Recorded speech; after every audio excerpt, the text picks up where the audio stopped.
Dear students, आज के lecture में हम डिस्कस करेंगे preparation and properties of phenols. तो this will be very important lecture.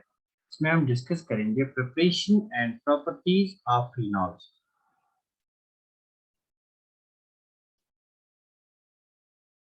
तो let us start our topic. तो यहाँ पे हम अपने टॉपिक को स्टार्ट करते हैं। That's preparation and properties of phenols. Discuss करते हैं इस टॉपिक को यहाँ पे।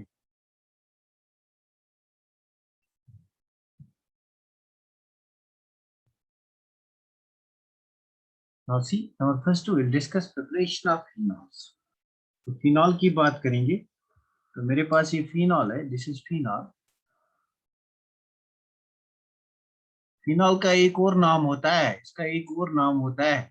The name of the phenol is carbolic acid. It's called phenol. It's also called carbolic acid. कभी एग्जाम में पूछा जाता है which of the following is carbolic acid, तो दिस इज कार्बोलिक एसिड। उसके हम प्रिपरेशन की बात करेंगे, methods of preparation.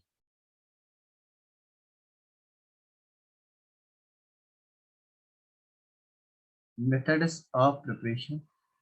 So let us first discuss the industrial method of preparation, how we can obtain phenol on commercial basis, on commercial scale. So first we will discuss industrial method of preparation. So there are two industrial methods which you have to remember. Two industrial methods are there. So the industrial method of preparation of phenols are, number first हमारे पास है Dawes process.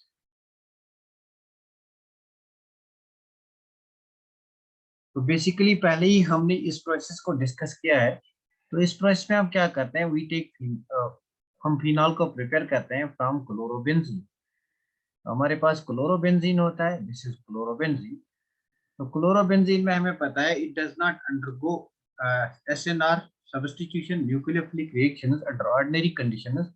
तो यहाँ पे अगर हमें फिर भी करनी है सब्स्टिट्यूशन रिएक्शन, तो हमने पहले ही देखा है, तो यहाँ पे हमें हाई टेम्परेचर की जरूरत पड़ती है। तो basically this reaction is carried out in presence of NaOH and we require high temperature. तो टेम्परेचर यहाँ पे 623 केल्विन एंड हाई प्रेशर, तो pressure is 300 atmosphere. Basically these are the conditions. Now why we require high temperature and high pressure over here, because जो हमारे पास ये वाले compounds होते हैं haloarenes, they do not undergo nucleophilic substitution reaction. तो यहाँ पे हमें फिनॉल मिलता है।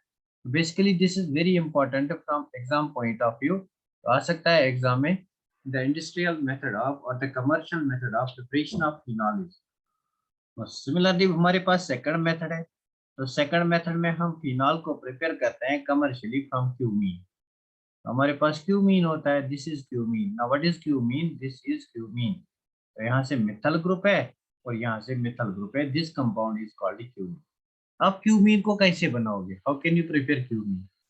तो क्यूमीन को आप कैसे प्रिपेयर करोगे, let us see how can we prepare cumene. तो इस क्यूमीन को अगर मुझे बनाना है, मतलब बेंजीन पे मुझे ये वाला ग्रुप लाना है, बेंजीन पे मुझे ये वाला ग्रुप लाना है, CH3 CH3 CH2। तो मैं फिर बेंजीन रिंग को रिएक्ट करूंगा विद, बेंजीन रिंग को मैं रिएक्ट करूंगा with CH3 CH2 CH2 Cl3। This reaction अगर मैं करूंगा in presence of AlCl3, then it is Friedel-Crafts alkylation. This is Friedel-Crafts alkylation reaction. So I can carry out this reaction. तो यहाँ से मुझे दो प्रोडक्ट्स मिलते हैं। How the two products can be formed? Now see, ये bond break होके, अगर ये बॉन्ड ब्रेक होगा तो मेरे पास कार्बोकेटाइन बनेगा ये वाला CH3 CH और H, यहाँ पे CH2 पॉजिटिव चार्ज। तो इस CH2 पॉजिटिव चार्ज पे बेंजीन रिंग अटैक करेगा। Benzene ring will attack on this CH2 positive charge. तो मेरे पास एक प्रोडक्ट ये वाला बन के आएगा, जहां पे यहाँ पे अटैक हुआ CH2, तो इसके साथ अटैच है CH2 CH3। This will B one product, but this product will be minor product because यहाँ पे प्राइमरी कार्बोकेटाइन बनता है। Now in the next instance what will happen, यहाँ पे हाइड्रोजन हाइड्राइड शिफ्ट हो जाएगा। अगर यहाँ से हाइड्राइड शिफ्ट होगा, आई गेट सेकेंडरी कार्बोकेटाइन। तो मेरे पास सेकेंडरी कार्बोकेटाइन बन के आएगा। This is secondary carbocation. This benzene ring can react with secondary carbocation to give me other product. तो यहाँ पे अगर बेंजीन रिंग सेकेंडरी कार्बोकेटाइन के साथ रिएक्ट करेगा, आई विल गेट क्यूमीन। तो मेरे पास क्यूमीन बनता है। नाउ सी सेकेंडरी प्रोडक्ट मतलब सी एच पे अटैक हुआ और इस सी एच से अटैच है हमारा मिथाइल ग्रुप और यहाँ से methyl group, this is cumene. So this will be major product and this will be minor product. एक बार पूछा गया है नीट एग्जाम में, आप बेंजीन को ट्रीट करोगे with this, what will be the major product? तो मेजर प्रोडक्ट आपका क्यूमीन बनता है। इस क्यूमीन को हम ऑक्सीडेशन करते हैं। We treat this cumene with, इसको हम ऑक्सीडेशन करते हैं मतलब इंसर्ट करते हैं यहाँ पे ऑक्सीजन मॉलिक्यूल। तो ऑक्सीजन को यहाँ पे अगर इंसर्ट करना है तो हम हाइड्रो पेरोक्साइड यूज करते हैं, OH हम यूज कर सकते हैं, hydro peroxide. This can be obtained from H2O2 and H2SO4, H2O2 and H2SO4, sorry H2O2 and H2SO4। तो बेसिकली क्या होता है, this OO is inserted, this OO is inserted in this bond। यहाँ पे हम ऑक्सीजन को इंसर्ट करते हैं, यहाँ पे हमारा सी था और सी एच के बीच पे हमने ऑक्सीजन को इंसर्ट किया। नाउ लाइक दिस, हमने यहाँ पे ऑक्सीजन को इंसर्ट किया और यहाँ पे हमारे पास दो मिथाइल ग्रुप्स प्रेजेंट है। Now in the next step what will happen, in the next step हमारे पास रीअरेंजमेंट होता है and that rearrangement is known as Hock rearrangement. तो यहाँ पे हॉक रीअरेंजमेंट होता है। Now what happens because of Hock rearrangement, ये बॉन्ड यहाँ टूट जाता है। सो अगर ये बॉन्ड यहाँ पे टूट गया तो यहाँ पे आपकी पॉजिटिव चार्ज आएगी। तो इस कार्बन पे पॉजिटिव चार्ज आएगी मतलब OH माइनस यहाँ पे अटैक करेगा, तो आपके पास कीटोन प्रोडक्ट बन के आएगा और फिनॉल बनेगा। So the product over here will be phenol और मेरे पास बाय प्रोडक्ट बनेगा that will B C double bond O CH3 that is C double bond O। यहाँ पे मेरा मिथाइल ग्रुप और यहाँ पे मेरा methyl group. Now this is the industrial method of preparation. This compound is called cumene. So basically we can prepare it industrially from cumene. So these are two important methods which are mentioned in the text। दो तीन बार इससे competitive exam में question पूछा गया था। ये वाला compound benzene on treatment with this gives product A. तो प्रोडक्ट ए आपका ये मेजर प्रोडक्ट बनता है and product B upon reaction with this compound upon oxidation gives you these two types of products। So actually once more this product has been asked, the structure of cumene hydroperoxide is, this is called cumene hydroperoxide, cumene hydroperoxide। तो इसकी structure भी एक बार आई है competitive exam में। So we'll discuss other methods of preparation, that's lab methods of preparation। You can take screenshot of it। We'll discuss number third method, that's lab method। तो basically हम phenol को obtain करते हैं from benzene diazonium salt। तो basically हमने ये benzene diazonium salt जो है N2Cl, N2 प्लस और यहाँ पे Cl माइनस, इसको भी हमने डिस्कस किया है ये कैसे बनता है। तो बेंजीन डायजोनियम साल्ट को अगर आपको बनाना है तो आपको बेंजीन अगेन लेना है, you have to take benzene. तो बेंजीन को हम रिएक्ट करते हैं, we react this benzene with a solution of NaNO2 and HCl। तो इसका काम होता है हमारे पास जनरेट करना, इसका काम होता है जनरेट करना HNO2। तो HNO2 यहाँ एनालीन पे, this is aniline, sorry aniline से हम प्रिपेयर करते हैं, दिस इज एनालीन। एनालीन पे अटैक करके यहाँ पे ये वाला प्रोडक्ट बनाता है। तो बेसिकली हमने इस ये मैकेनिज्म हमने पहले ही डिस्कस किया, इलेक्ट्रोफिलिक सब्स्टिट्यूशन रिएक्शन का। जब हमने प्रिपेयर किया था हेलो एरीन, तो वहां पे हमने इसको डिस्कस किया। आपको पता है जब भी हमारे पास N2 होता है, it's a very good leaving group. तो N2 को अगर मैं यहाँ पे रिलीज करूंगा, मैं इसके साथ ट्रीट करूंगा, इसको ट्रीट करूंगा विद NaOH। तो OH माइनस यहाँ पे अटैक करेगा, आपका N2 रिलीज हो जाएगा। OH माइनस अटैक करेगा, you will gate phenol plus आपका N2 रिलीज होगा प्लस यहाँ पे आपका NaCl बाहर निकलेगा और you can treat it with excess water. तो यहाँ पे HCl बाहर निकलेगा। तो water is best to be used over here. तो यहाँ पे आपका बाय प्रोडक्ट HCl मिलेगा। Number fourth method is benzene sulphonic acid. So you can prepare phenol from benzene sulfonic acid SO3। Now how you are going to prepare this compound? इस compound को कैसे prepare करोगे अगर आप sulphonation of benzene करोगे? ना sulphonation को हमने पहले ही डिस्कस किया है। सल्फोनेशन अगर करना है तो यूट्यूब पे जाके आप वो लेक्चर्स देख सकते हो। Sulphonation is carried out in presence of mixture of H2SO4 and SO3। तो इनका काम होता है बेसिकली जनरेट इलेक्ट्रोफाइल करना, दैट्स SO3H पॉजिटिव। तो यहाँ पे ये अटैक हो जाएगा, will get benzene sulphonic acid. तो बेंजीन सल्फोनिक एसिड को हम सोडियम हाइड्रोक्साइड के साथ ट्रीट करते हैं, again we will get what here phenol. तो हमारे पास एक बार और फिनॉल प्रिपेयर होता है। This is how we can prepare phenol. तो fifth method of preparation is from Grignard reagent. अगर मैं इस बेंजीन को लूंगा, इसका मैं ग्रिग्नार्ड रिएजेंट बनाऊंगा। How can I prepare Grignard reagent? तो मैं यहाँ पे लूंगा ब्रोमोबेंजीन फॉर एग्जांपल। तो अगर आपको ग्रिग्नार्ड रिएजेंट होगा तो आपको मैग्नीशियम मेटल को इंसर्ट करना है बिटवीन दिस। इसका मैकेनिज्म भी मैंने पहले वाले लेक्चर्स में डिस्कस किया है। We can go and watch those videos, haloalkanes and haloarenes. उसमें मैंने डिस्कस किया है reactions of haloarenes and haloalkanes में how this mechanism takes place. Now this is Grignard reagent RMgX, this is R, this is Mg, this is X। तो basically हम इसको क्या करते हैं, what we are going to do over here, यहाँ पे हम इसको वाटर के साथ ट्रीट करते हैं। You can treat this with water और यू कैन ऑक्सीडाइज इट। तो पहले आप इसको ऑक्सीडेशन करते हो, यू कैन ऑक्सीडाइज इट। अगर ऑक्सीजन ऑक्सीडेशन करते हो तो oxygen gets inserted between magnesium and carbon bond, so you will get this type of compound. तो यहाँ पे आपको ये वाला कंपाउंड मिलेगा OMgBr। Now you can cleave this bond like this। तो यहाँ पे आप इसको cleave करोगे, this will become negatively charged, this becomes positively charged। Again you will treat it with water, H plus and OH minus। So OH minus will attack over here and this O minus will attack over here। You will get phenol। Basically आपको यहाँ पे phenol मिलेगा और यहाँ पे by product मिलेगा MgBrOH। This is the byproduct। These were certain methods of preparation of phenols। Next हम discuss करते हैं केमिकल प्रॉपर्टीज ऑफ फिनॉल। तो नेक्स्ट जो हमारा टॉपिक होगा that's reactions of phenols. Reactions of phenol, किसी भी कंपाउंड की रिएक्शंस अगर हमें देखनी होंगी तो हम देखते हैं वहां पे पोलर बॉन्ड कौन कौन सा है। तो अगर मैं फिनॉल के केस में डिस्कस करूंगा, ये मेरे पास फिनॉल, तो बेसिकली इस फिनॉल में मेरे पास ये वाले बॉन्ड्स प्रेजेंट है। तो यहाँ पे मेरा सिंगल बॉन्ड O और यहाँ पे मेरा, let me write this bond like this। तो OH bond is a polar bond because oxygen की इलेक्ट्रोनेगेटिविटी ज्यादा है। तो इस बॉन्ड को भी हम ब्रेक कर सकेंगे। अगर हम इस बॉन्ड को ब्रेक करेंगे then there will be reactions because of cleavage of OH bond। or you can break this type of bond reactions because of cleavage of this bond, or you can have the reactions because of this benzene ring। तो basically यहाँ पे तीन types of reactions होंगी। Let us discuss first type of reaction, that's reactions because of cleavage of OH bond। तो हम उन reactions को discuss करेंगे which involve cleavage of reactions involving cleavage of reactions involving cleavage of OH bond, जहां हमारा OH bond cleave होता है। तो बेसिकली आपको पता है अगर कहीं भी OH bond क्लीव होगा, फॉर एग्जांपल मेरे केस में यहाँ पे फिनॉल है, तो यहाँ पे फिनॉल है। अगर आप फिनॉल के केस में OH बॉन्ड को क्लीव करोगे, it will break towards more electronegative atom oxygen. Basically what you are going to get over here, आपके पास ऑक्सीजन पे नेगेटिव चार्ज आएगी, so you will get an anion over here, this is anion, and plus you will get H positive ion। Now this H positive ion is aqueous because this reaction takes place in aqueous medium।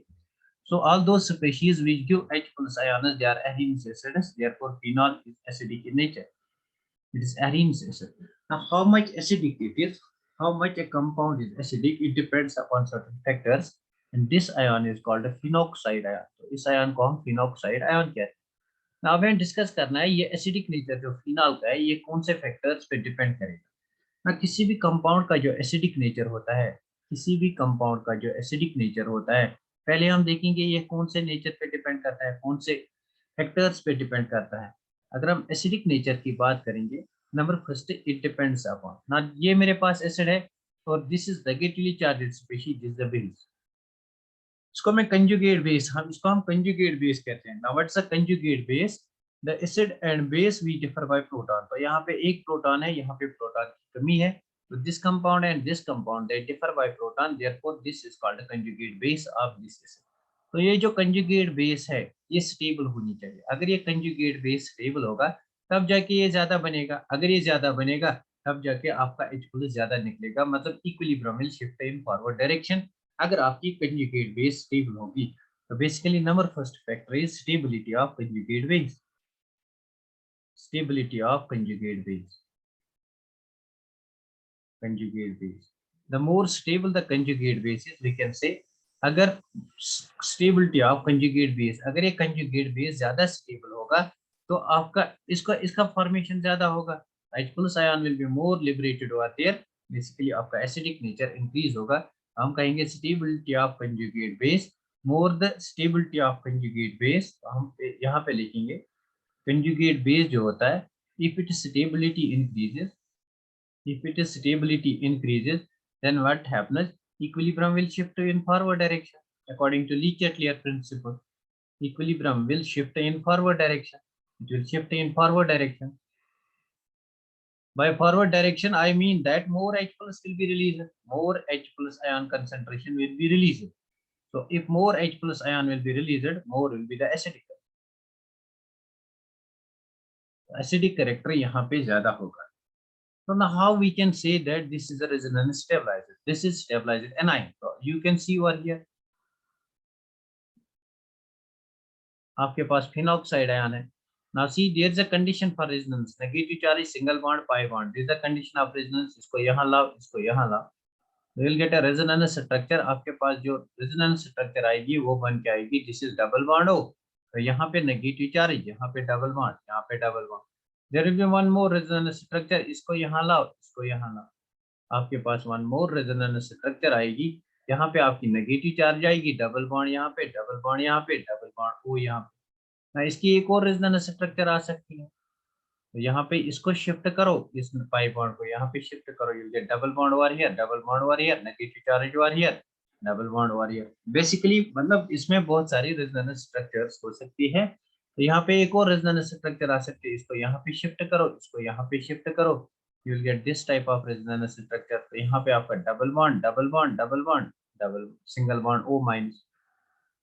So these are the resonance structures. You know that greater the number of resonating structures, more is stability. So we can say that phenol is more acidic in nature.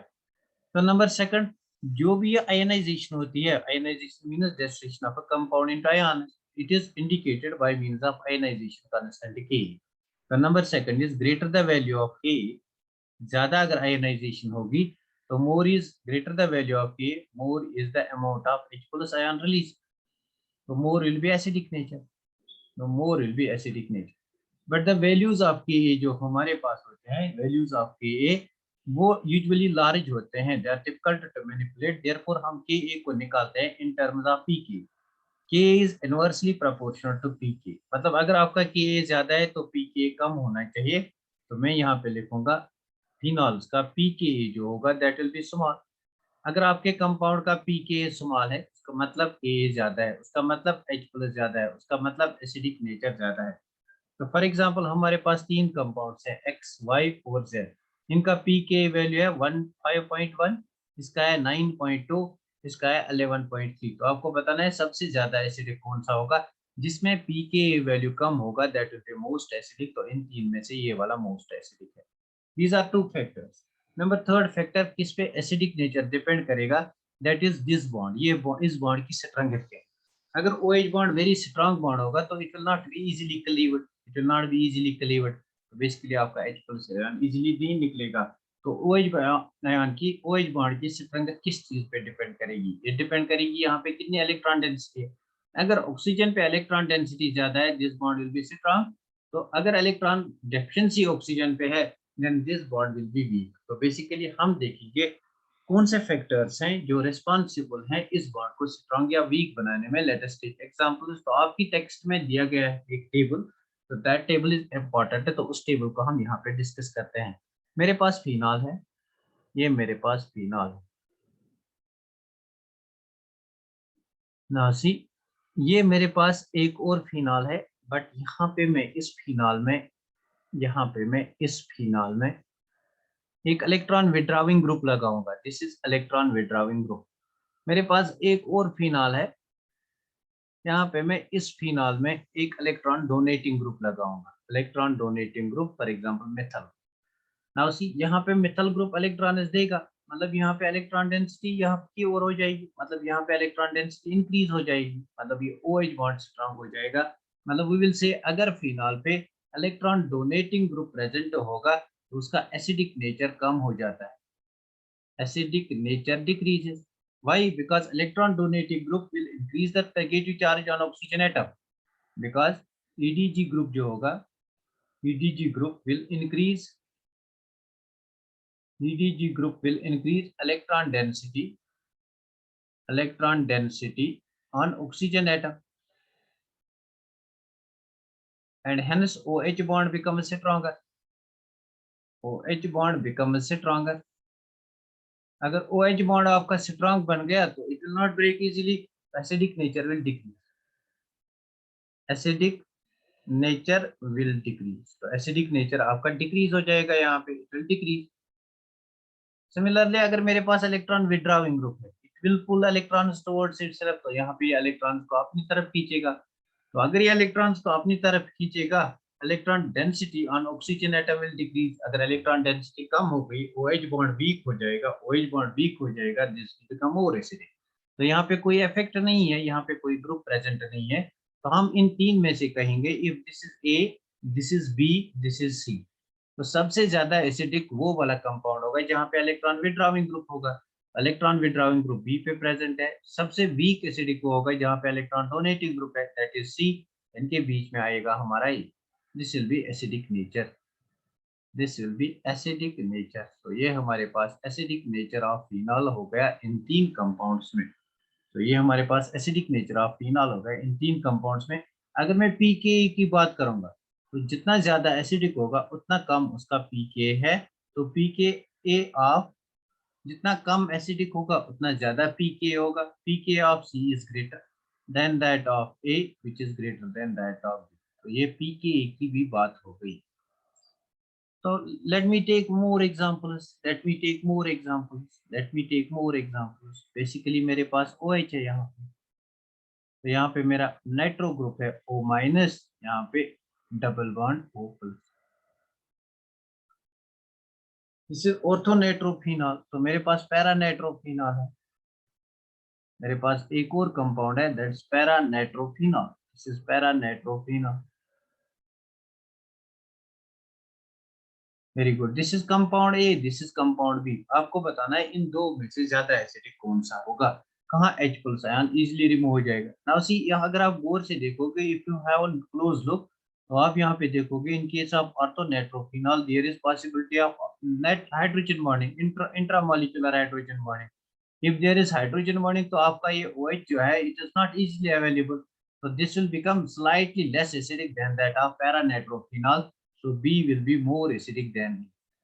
मतलब ये ज्यादा acidic है compare to that of B, compare to that of A. इसका pKa small होगा, इसका pKa 7.1 है और इसका pKa 7.2. This is how pKa differs. Although दोनों में एक एक इलेक्ट्रॉन विड्रॉइंग ग्रुप प्रेजेंट है. तो अगर मेरे किसी कंपाउंड में दो इलेक्ट्रॉन विड्रॉइंग ग्रुप प्रेजेंट होंगे, एक इलेक्ट्रॉन ग्रुप एसिडिक नेचर को इंक्रीज करता है, अगर दो है तो ज्यादा इंक्रीज हो जाएगा. So this will be more acidic. ये मेरे पास मोर एसिडिक बन जाएगा compare to these A and B. तो मेरे पास अगर ये दिस इज कंपाउंड सी, तो इन तीन को मैं कंपेयर करूंगा. C will be most acidic then B which is most acidic then A. तो मेरे पास एक और कंपाउंड है. अगर मेरे पास ये वाला कंपाउंड प्रेजेंट है, तो यहाँ पे मेरा NO2 ग्रुप प्रेजेंट है, यहाँ पे मेरा NO2 ग्रुप प्रेजेंट है, यहाँ पे मेरा NO2 ग्रुप प्रेजेंट है. तो यहाँ पे तीन NO2 ग्रुप प्रेजेंट है. This will be most acidic. तो D will be the most acidic. D will be most acidic. तो यहाँ पे D हमारा सबसे ज्यादा एसिडिक होगा. मतलब D का pKa जो है दैट विल बी लीस्ट. अगर pKa की बात करूंगा, अगर pKa की बात करूंगा तो A का ज्यादा होगा then B, then C, then D. D का pKa सबसे कम होगा. जिसका pKa कम, that will be more acidic. मुझे लगता है, आई होप आपको ये वाली बात आप समझ में आई होगी. आपको ये वाली बात आप समझ में आई होगी. तो सिमिलरली अगर मेरे पास इलेक्ट्रॉन डोनेटिंग ग्रुप प्रेजेंट होंगे, यहाँ पे मेरा इलेक्ट्रॉन डोनेटिंग ग्रुप प्रेजेंट है. तो मेरे पास यहाँ पे दो इलेक्ट्रॉन डोनेटिंग ग्रुप्स प्रेजेंट है. Electron donating group decreases acidic nature. तो ये डिक्रीज करता है एसिडिक नेचर. और यहाँ पे मेरे पास तीन इलेक्ट्रॉन विड्रॉइंग ग्रुप्स प्रेजेंट है. तो आपको बताना है इनका एसिडिक नेचर एंड pKa. यहाँ पे तीन इलेक्ट्रॉन डोनेटिंग ग्रुप. अगर इलेक्ट्रॉन डोनेटिंग ग्रुप प्रेजेंट है, it is inversely proportional to acidic nature. And electron withdrawing group is directly proportional to acidic nature.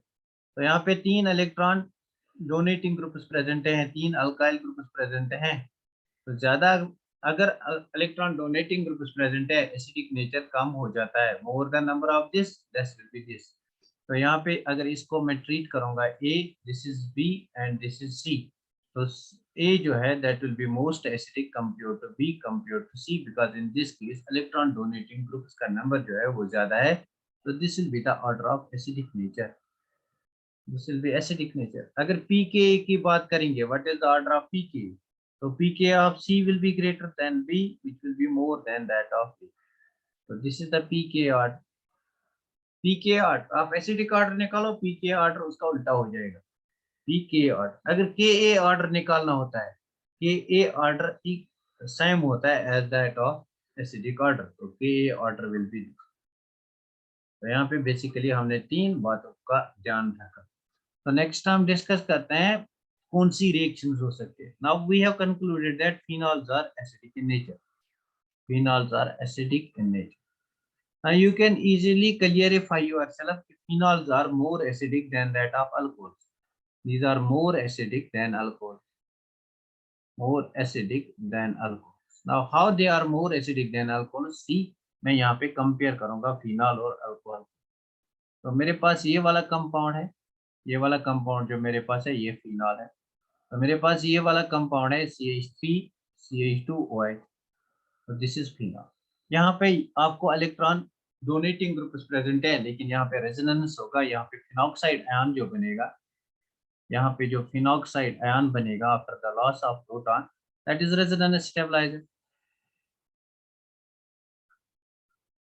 और यहाँ पे जो आपका अल्कोक्साइड आयन बनेगा CH3 CH2O-, this is not resonance stabilizer, this is unstable, this is not more stable. Why? Because यहाँ पे plus side group present है। तो since this conjugate base is more resonance stabilizer, therefore ये वाला equilibrium favour होगा in forward direction compared to this one। तो यहाँ पे H प्लस ज्यादा निकलेगा compared to this one। अगर H प्लस ज्यादा निकला तो this will be more acidic in nature, that's why phenols are more acidic than that of alcohol। तो ये बात भी यहाँ पे क्लियर हो जाएगी ना। Number late us see the reaction. तो अगर रिएक्शंस की बात करेंगे तो रिएक्शंस यहाँ पे हम वो डिस्कस करेंगे which involve cleavage of OH bond. तो basically this is the acidic nature of phenol. तो यहाँ पे अगर इस बॉन्ड की रिएक्शंस देखेंगे, reactions because of this bond, they will be simply the reactions of acids because it indicates acidic nature of phenols। तो उन रिएक्शंस को देखेंगे तो हमें पता है एसिड कौन कौन से रिएक्शंस शो करते हैं। मैट्रिक में हमने पढ़ा था, 10th लेवल में हमने पढ़ा था reactions of metals with acids, reactions of acids with metals, metal hydroxides like that. तो मेटल के साथ ट्रीट करूंगा, for example Na, for example potassium, इनके साथ ट्रीट करूंगा। तो अगर मैं इनके साथ ट्रीट करूंगा, whenever an acid reacts with the metals, hydrogen gas is eliminated। तो ये बेसिक रिएक्शन है, हम बचपन से जान के आए हैं। तो यहाँ पे हमारा O- एंड Na+ बनेगा, प्लस हमारे पास H2 मॉलिक्यूल लिबरेट होगा, दैट्स व्हाई मैंने यहाँ पे 2 मोल्स दी। तो सिमिलरली अगर मैं रिएक्शन करूंगा with base such as NaOH, तो सेम विल हैपन यहाँ पे भी आपका मेटल सॉल्ट बनता है, मेटल सॉल्ट बनता है O- Na+, plus you will gate H2O, water यहाँ पे रिलीज होगा, प्लस यहाँ पे आपका वाटर रिलीज होगा, तो यहाँ पे 2 मॉलिक्यूल्स लेने की जरूरत नहीं। सिमिलरली अगर हम रिएक्शन करेंगे विद कार्बोनेट्स एंड बाइकार्बोनेट्स, अगर आप मेटल्स को कार्बोनेट्स और बाइकार्बोनेट्स के साथ रिएक्ट करते हो, then what is the product. तो जनरल प्रोडक्ट आपको पता होना चाहिए। तो वहां पे carbon dioxide plus water release होता है और आपका बनता है मेटल साल्ट। तो मेटल साल्ट हमारे पास ये वाला बन जाएगा। These are the general reactions. तो इनका मैकेनिज्म डिस्कस करने की यहाँ पे जरूरत नहीं है, बिकॉज ये भी हम बचपन से पढ़ के आए। सिमिलरली अगर आप सल्फेट्स के साथ डिस्कस करोगे, तो will get sulphur dioxide and water. तो this is the condition, these are how the reactions take place. Now one more important reaction, अगर मैं इस फिनॉल को ट्रीट करूंगा with C6H5 C double bond OCl के साथ, तो देखो ये रिएक्शन इंपॉर्टेंट है। इस बॉन्ड को ब्रेक करो तो यहाँ पे आपका डेल प्लस बन जाएगा। ना इस बॉन्ड को ब्रेक करो, यहाँ पे आपका नेगेटिव चार्ज आएगा, दिस इज डेल माइनस। तो this tail minus will attack over here, यहाँ पे अटैक करेगा, आपका HCl माइनस रिलीज हो जाएगा माइनस टाइम्स HCl। तो प्रोडक्ट जो बन के आएगा that will be this product, product जो बन के आएगा that will be this product. यहाँ पे फिनॉल का O, इस O ने अटैक किया कार्बन पे, इस O ने अटैक किया इस कार्बन पे, इस कार्बन पे अटैच है डबल बॉन्ड O, और दूसरी साइड हमारा अटैच है C6H5। तो बेसिकली ये डाइबेंजोइल ईस्टर बन गया, दिस इज ईस्टर, और C डबल बॉन्ड OOR, ये हमारे पास ईस्टर बन गया। इस रिएक्शन को कहते हैं स्कोटन बोमेन रिएक्शन, इस रिएक्शन को कहते हैं स्कोटन बहुमैन reaction, Schotten-Bohman reaction. This will be very important reaction from competitive exam point of view because name reactions बहुत important हैं। तो अगर आप अल्कोहल या फिनॉल को ट्रीट करोगे with benzoyl chloride, you will get ester and the reaction is known as Schotten-Bohman reaction। तो और रिएक्शंस भी हैं जिनको हमने डिस्कस किया है। अगर आप फिनॉल को ट्रीट करोगे with PCl3 तो आपका क्लोरोबेंजीन बन जाएगा, आपका क्लोरोबेंजीन बन जाएगा। तो बेसिकली यहाँ पे हमें हीट करने की जरूरत पड़ेगी because normally they do not undergo substitution reaction. तो these are simply the reactions involving cleavage of OH bond, मतलब these are reactions because of acidic nature of the phenol. तो ये फ्लो चार्ट जो है, this flow chart shows, it shows reactions of phenols because of acidic nature, because of acidic nature, it shows reactions of phenols because of acidic nature। तो आई hope आपको ये वाला topic समझ में आया होगा, आई होप आपको ये वाला टॉपिक समझ में आया होगा, आई होप आपको ये वाला टॉपिक समझ में आया होगा। तो बेसिकली हमने यहाँ पे फिनॉल्स की एक टाइप ऑफ रिएक्शन डिस्कस की, that is the reaction involving cleavage of OH bond. Phenols की only one type of reactions we have described over here, they are the reactions involving cleavage of OH bond, जहाँ पे सिर्फ हमारा OH bond cleave होता है। उन reactions को हमने यहाँ पे डिस्कस किया, उन रिएक्शंस को हमने यहाँ पे डिस्कस किया। तो one more important reaction of phenol is, that's the most important, तो इसको मैं यहाँ पे मोस्ट इम्पोर्टेंट लिखूंगा, इस रिएक्शन को मैं यहाँ पे मोस्ट इम्पोर्टेंट लिखूंगा, मोस्ट इम्पोर्टेंट। अगर आप फिनॉल को रिएक्शन करते हैं with zinc dust, this is the common reaction of phenols. तो अगर आपके पास OH ग्रुप है फिनॉल में और अल्कोहल में, alcohol do not show this reaction is shown by phenol is reaction with zinc dust. तो बेसिकली हम यहाँ से सेपरेट करते हैं जिंक डस्ट को, एंड जिंक डस्ट क्या होता है, वो डीऑक्सीजनेशन करता है। जिंक डस्ट डज डीऑक्सीजनेशन, मतलब ये ऑक्सीजन आपका लॉस होता है तो आपका बेंजीन बन के आता है। तो जिंक डस्ट फिनॉल में डीऑक्सीजनेशन करता है, this process called deoxygenation, this process called deoxygenation. I hope ये बात आपको समझ में आई होगी, दिस इज वेरी इंपॉर्टेंट। तो नेक्स्ट हम इस पे एक क्वेश्चन लेते हैं, आपको बोलना है कौन से कंपाउंड में डीऑक्सीजनेशन हो सकती है। तो मेरे पास ये वाला कंपाउंड है, यहाँ पे मेरा फॉर एग्जांपल CH3 है, यहाँ पे CH2OH है, दिस इज कंपाउंड ए। तो मेरे पास सेकंड वाला कंपाउंड है, this is compound is like this, तो मेरा यहाँ पे OH है, यहाँ पे CH3 है।